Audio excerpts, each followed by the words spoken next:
渣男！哎，六，快看！哎，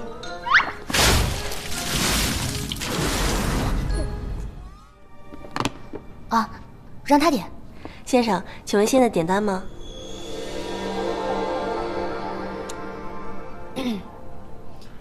一杯冰美式，一杯奶昔。好。成功了！挺好。哎，这再稍微整理一下。1分25秒。江先生。许小姐，请坐。一次约2个女生，渣男。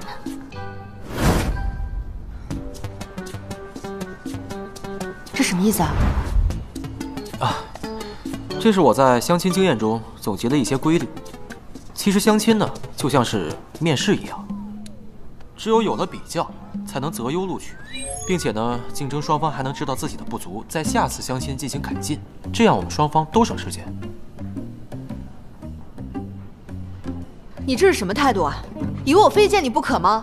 江先生，你这样的行为真的非常不礼貌。两位想听听我的结论吗？秦小姐呢，就像是 Linux 系统，条件虽好，但是操作复杂；而许小姐呢，就像是 Windows 系统，虽然操作简单，但是容易死机。二位觉得呢？渣男！哎，六，快看！哎，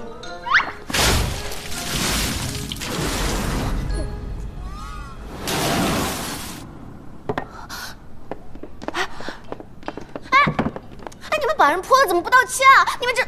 哎，系统崩溃是可以修复的啊，用不用帮你们联系人啊？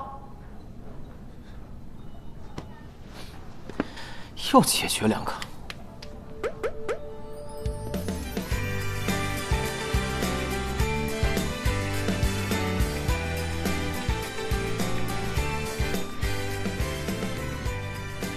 水是他们2个人泼的啊，需要赔偿的话，我可以给你联系方式。我也是受害者，你看。哎，渣男，你怎么那么不要脸？努力加油！